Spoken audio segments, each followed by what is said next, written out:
What is the function of the Imam today? He guides. I believe what's happening in the world today, and especially what's happening in the Middle East today, and that force that's rising today, that's causing even presidents not to have sleep at night, and the leaders in Israel who can't sleep at night.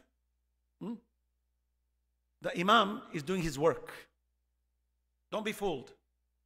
Trust me, the trajectory of humanity is filled with evil, but what's coming out of it, due to the transactions of the indomitable people who understand the message of Allah, who have understood the message of Ahlul Bayt, and they stand firm, though the enemy is at the borderlines, and they don't lose, and they kick them out, and they're afraid, and they don't know what to do, and they start to make smarter bombs, and they start to make smarter guns.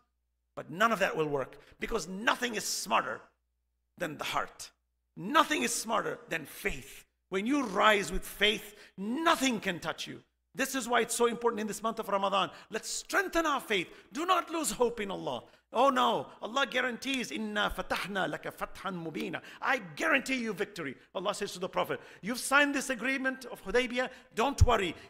You are guaranteed victory. You will muhalliqina ru'usakum wa muqassirina la takhafun. Fa'alima ma lam ta'lamu faja'ala min duni dhalika fathan qariba.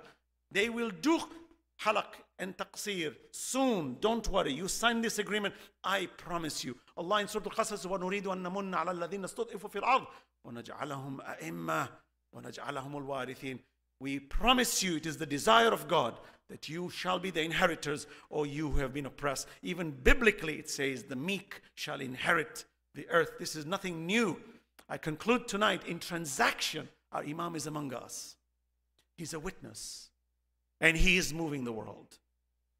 The question is, what side are we on?